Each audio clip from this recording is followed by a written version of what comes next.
aja tidak yakin dengan dirinya, bahwa dirinya itu hebat.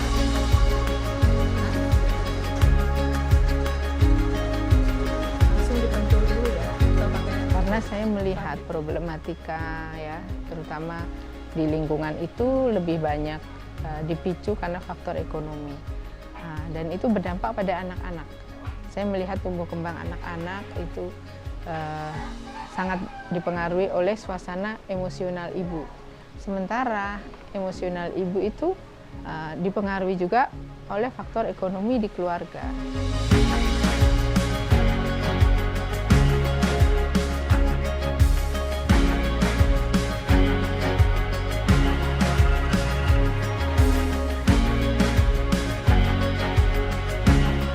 Waktu itu di rumah ya karena dua-duanya nggak kerja ya begitu deh.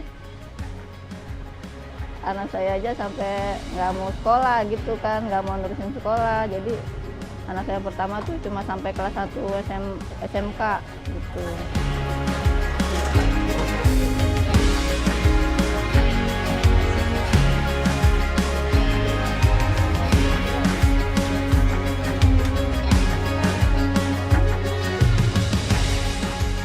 Dari yang pas sebelum kita udah habis kontrak itu kan ya bingung, apa-apa juga kita nggak bisa, bingung mau ke sana ke sini bingung. Semenjak pas ada roti ini ya alhamdulillah lah, jadi ketutupan. Tadinya kita minta bantu sama saudara-saudara juga ya kan. Dari roti ini ya kita bisa akhirnya bisa nggak minta bantu lagi gitu, bisa nambah ekonomi keluarga. Untuk ya namanya rumah tangga gimana sih, kan kita butuh makan juga.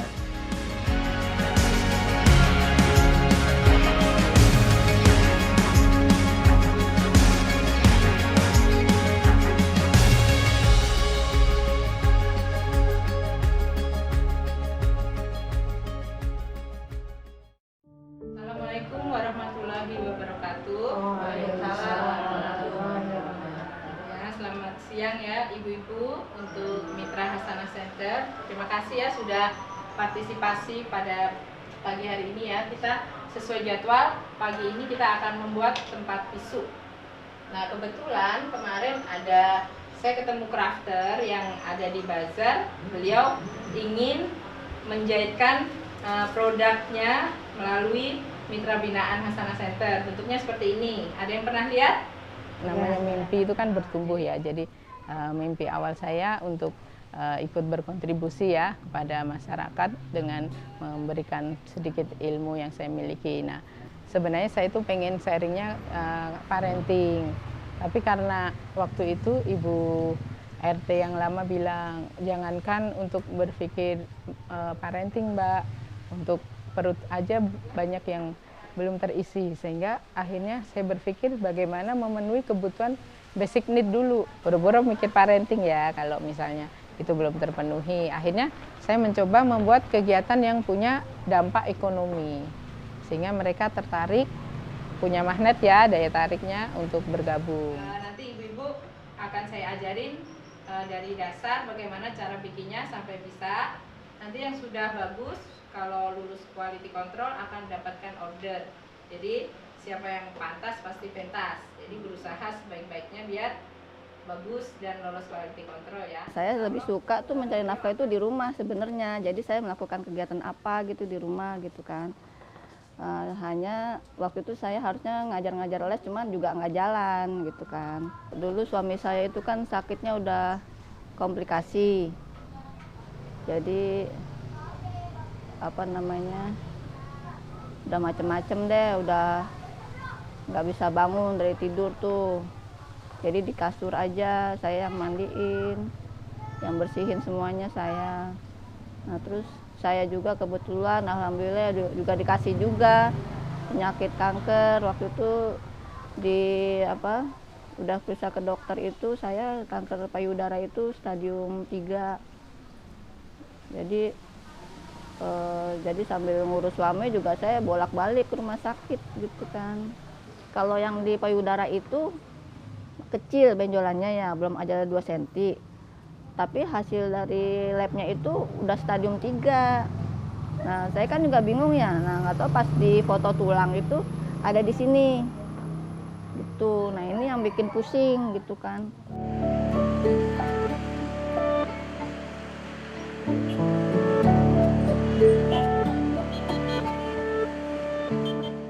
Setiap kali workshop profesional, 50% beristirahat.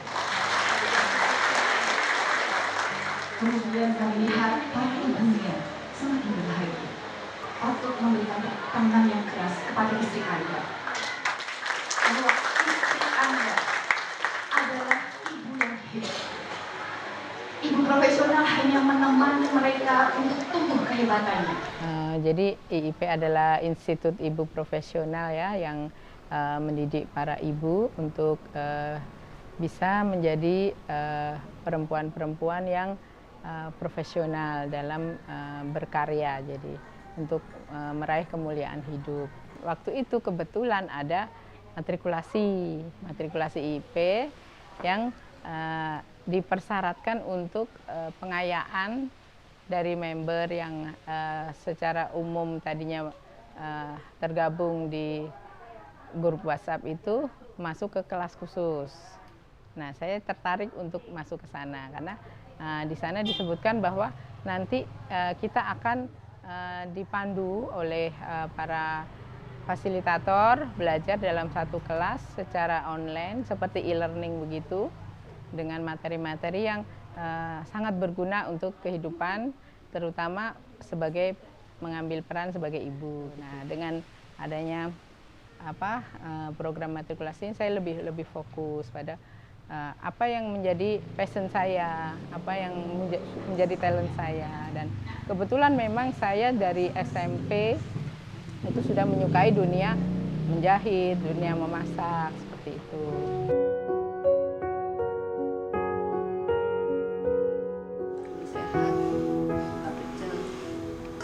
Terus gimana? Kapan ujiannya?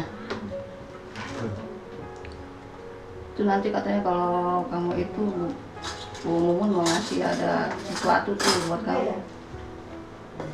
Ini Dek, sini Dek. Masih apa ya, buku apa? Aku juga belum tahu sih. Saya kan orangnya pemarah, emosional gitu kan.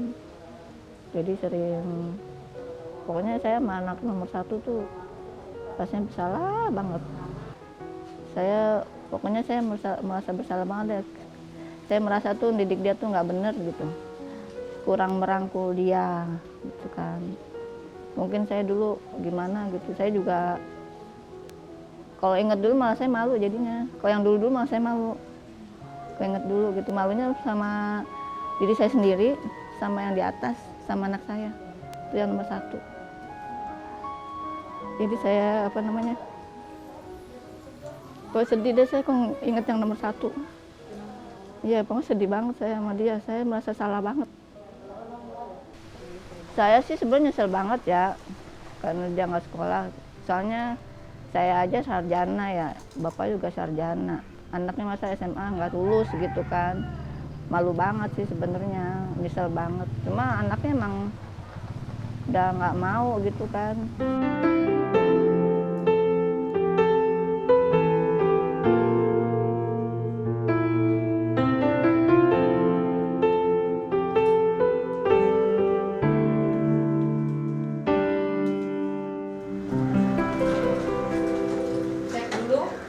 Dijahit, sayang nanti kalau jelek kan dijadel bisa sobek. Alhamdulillah sama Ibu Mumun saya dibelikan mesin jahit lewat lewat komunitas ya, lewat komunitas. Saya di bawah ininya jadi namanya Sejuta Cinta gitu kan. Jadi saya dapat mesin jahit dari komunitas IIP, Institut Ibu Profesional. Bawah apa sih namanya tuh? Bawahannya gitu ya, namanya Sejuta Cinta gitu. Ya, alhamdulillah dari situ akhirnya saya bisa ikut kegiatan jahit-menjahit dengan Bu Mumun. Memang sebenarnya problem single parent ya. Yes. Ya maaf ya kalau sebenarnya kalau yang saya pelajari selama ini, yang saya hadapi, kebetulan saya sering coaching di single parent itu, masalahnya ya untuk anak laki-laki. Iya. Karena sebenarnya fase umur 10 sampai 14 itu kan berakil balik gitu. Dan mulai tahun umur berapa dia ditinggal bapaknya? Kelas 3. Iya, jadi sebenarnya 7 sampai 10 itu harus dekat dengan ayahnya. Karena dia harus menjadi laki-laki sejati. Tapi kan dia kehilangan. Pertama yang penting adalah untuk penguatan pemenuhan kompetensi ya. Jadi saya bikin kurikulum untuk mereka meningkatkan kompetensinya itu dari mulai yang basic sampai advance. Kegiatan itu bertumbuh karena akhirnya ibu-ibu dekat dengan saya kan, dan sambil jahit sambil curcol gitu, curhat colongan ya.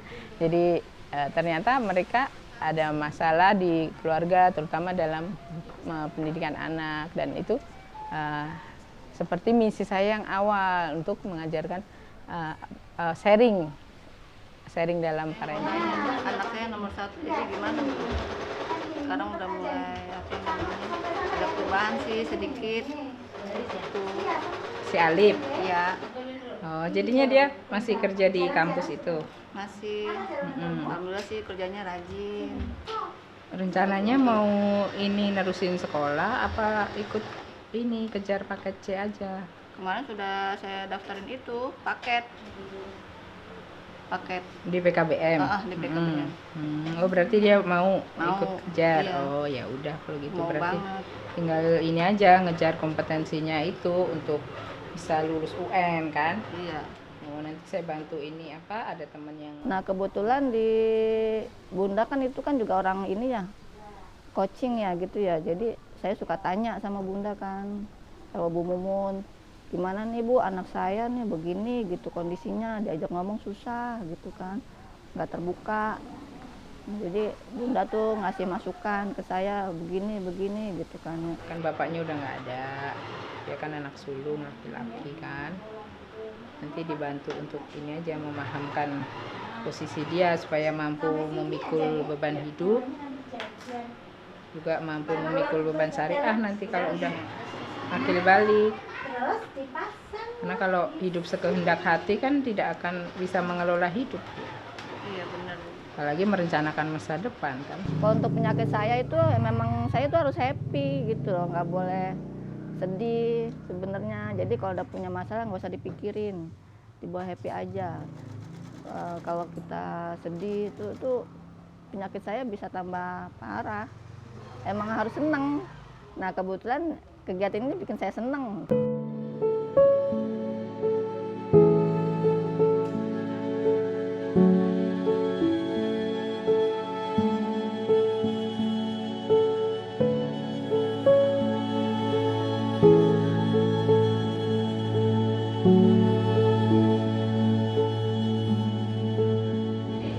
Anak yang kita punya itu semuanya punya keunikan ya. Jadi setiap anak itu beda ya, tidak bisa disamakan ya. Jadi sudahkah kita mengenal anak kita? Sudah belum Bu? Tak kenal maka tak sayang. Nah, apa yang harus kita lakukan dalam pengasuhan anak? Nah, setelah kita tahu potensinya tadi, kita harus merawatnya. Terus membersamainya. Membersamai itu kita belajar bersama, bermain bersama ya, memberikan stimulasi positif dan lingkungan pembentuk yang baik untuk anak kita ya, supaya anak kita tetap dalam fitrah yang. Saya sih berpikirnya gini ya, orang yang sukses itu orang yang bisa mensukseskan orang lain gitu. Prinsip saya begitu. Jadi kalau kita sukses sendiri itu udah biasa ya. Tapi kalau bisa mensukseskan orang lain tuh bagi saya itu luar biasa. Dan pada akhirnya bukan saya aja yang mengajarkan, ada mentor tamu dari Polja Bainur itu yang setiap bulan rutin memberikan sedekah skill jariah.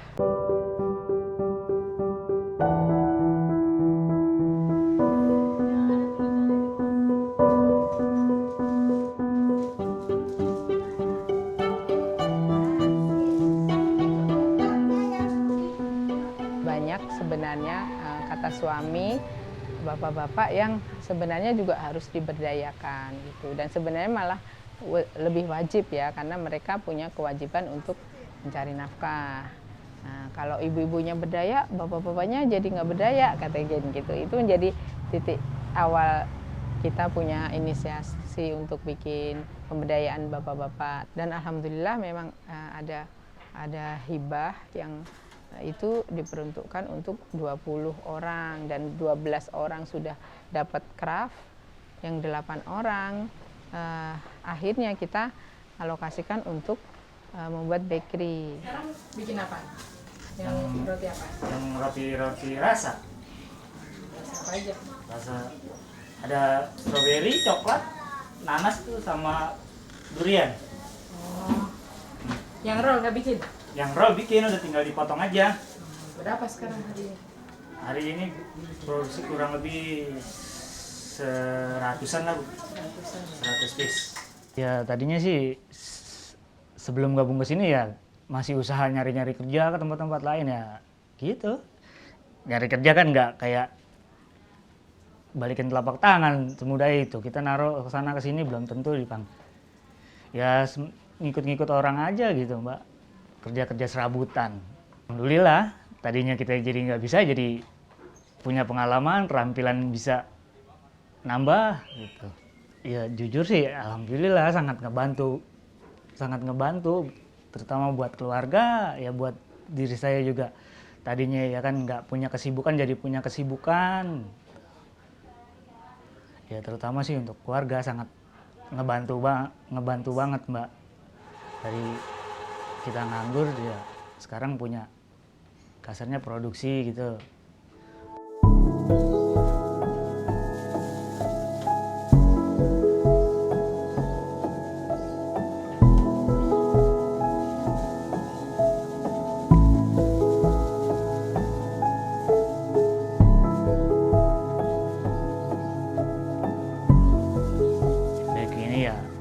Mudah-mudahan semakin luas lah gitu pasarnya. Jadi kan kita kasarnya bikinnya juga, kasar kan kita bikin ngelayanin sekarang warung 3 hari gitu, Mbak. Sekarang saya taruh 2 hari, kemudian saya taruh lagi gitu. Kan nggak setiap hari bikin ya. Mudah-mudahan pasarnya luas, jadi kan saya bikinnya bisa tiap hari gitu. Jadi warung ini kita taruh hari ini, besok warung yang lainnya gitu. Pengennya sih ya lebih luas lagi lah pasarnya. Kapan lagi kita dikasih program seperti ini kan, tadinya kita nggak punya kesibukan jadi punya kesibukan. Ya sebisa mungkin ya kita jalanin aja, kita kasih semangat mereka. Kasarnya walaupun belum sebesar roti-roti yang lain kan, ya bisa ngebantu juga gitu. Ya alhamdulillah sih mereka juga kerja semangat-semangat aja, senang-senang aja.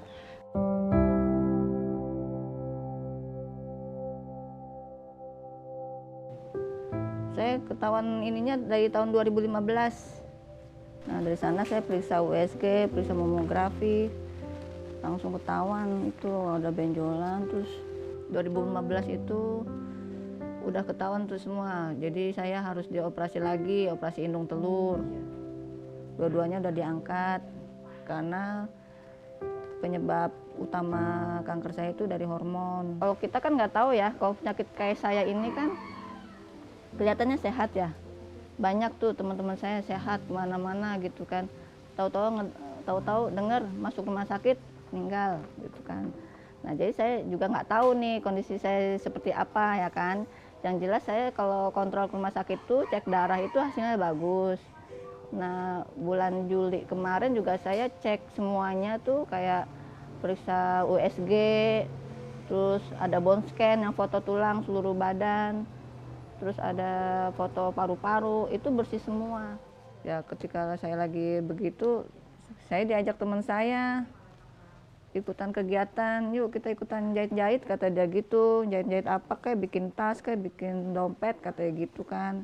Kegiatan itu emang bikin saya senang ya.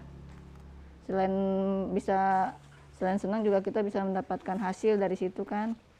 Kalau ini mas saya merasa terbantu banget dengan sanggar ini. Saya punya teman ya kan, teman buat kalau kita bisa cerita-cerita biar supaya kita bisa happy aja gitu. Kalau ada masalah kita omongin aja gitu sama teman-teman. Jadinya manfaat banget bagi saya gitu. Keterampilan saya nambah. Terus ada juga kalau ada pesan-pesanan dari dari Bunda, dari teman-temannya Bunda, terus dari teman-teman saya juga yang pesen-pesen gitu. Jadi ada pemasukan lah gitu kan. Kita hitungannya tuh sehari bisa dapat 75 sih, harusnya sehari 75 100 gitu. Kalau kitanya ini ya rajin. Ini yang bikin ibu dari pemberdayaan Sejuta Cinta. Oh, sudah ibu profesional. Yang dari Jakarta kemarin kan dapat mesin jahit. Ada juga yang dari pendampingan IPERS. Oh, pendampingan IPERS. Jadi kan ada yang single parents kayak gitu, terus perempuan kepala keluarga itu dibina sama Sejuta Cinta. Nah, kerjasama dengan sanggar kami untuk pelatihannya. Kalau di IP prinsipnya mendidik satu ibu sama dengan menyelamatkan satu generasi. Sehingga saya pengen punya sanggar ini bisa menjadi wahana untuk menjadi jalan perubahan yang mulai dari hal yang sederhana sampai untuk sebuah perubahan yang besar seperti itu. Maka saya ingin sanggar belajar saya itu untuk bisa meningkatkan kualitas diri ibu ataupun bapak yang ikut juga kualitas keluarganya. Karena dengan di situ anak-anak yang ada di dalamnya yang merupakan aset generasi penerus bangsa itu lebih bagus. Punya Bu Fetri nih rapi nih, jadi sama ya Bu ininya, listnya lebarnya sama, kanan kiri, yang bagian tengahnya juga. Kalau untuk ibu-ibu yang lainnya, harus semangat.